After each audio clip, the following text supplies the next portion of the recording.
Hey there, have you heard about all the carry-on with the banks and the regulators? Yes, it is terrible. The government really should do something. The regulators should have more powers. That will show those greedy bankers. And it will also stop them screwing up this country again. But hang on, the regulator had the power to do something, he just didn't do it. Wasn't that the problem? The regulator knew of 87 million in hidden loans belonging to Sean Fitzpatrick in Anglo-Irish Bank. Why would giving the regulator more power help in the future? Well, if not the regulator, then the government should have more power to control those greedy bankers. The same government that played golf with Sean Fitzpatrick? The same government that attended a private dinner with Sean Fitzpatrick? But wait. Fianna Fáil are now gone. We have a new Fine Gael and Labour government.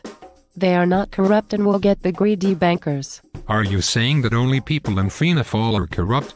The only reason Fine Gael and Labour aren't completely corrupt is that they haven't been in power long enough. Regardless, the fact remains that the problem was that government and the regulator did nothing, and giving them more power will not achieve anything once the economy picks up. Why do you think Sean Fitzpatrick wanted to meet with Brian Cowan? Hardly for the golf, rather it was because Brian Cowan had the power to make decisions that would affect Anglo-Irish Bank. Giving the government more power will inevitably lead to more corruption in the future. If government has no power in the area of regulation, then banks have to regulate themselves and rise and fall on their own merits. There will be no Brian Cowan to save them.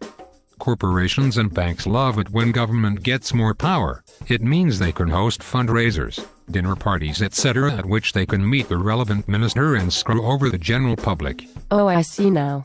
Although we have new regulations, a new regulator and a new government, when the economy starts growing and money starts flowing, the system will inevitably be used by big business to cater for their own interests. Now you have it. The only solution is the free market system of no government regulations. The free market will regulate. Imagine what Ireland would be like now if we hadn't bailed out Anglo-Irish Bank. If we'd followed the free market example, the bank would have failed and we would not have taken on its enormous debt burden. That move would have been contrary to the advice of the EU and IMF.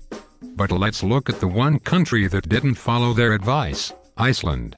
Exports are growing exponentially and GDP is growing at 3.1%. That means jobs. On February 1, 2011, Bloomberg reported that Iceland shows Ireland did the wrong thing by saving the banks. Iceland took the free market decision that private debt is not public debt, and now they're on a path to recovery. In Ireland, after 1 year of new government, we have virtually no change and unemployment, and GDP is more or less stagnant. I see now that big business, government power and corruption all go hand in hand. The only way is the free market. Burn the bondholders. Vote no on the fiscal treaty.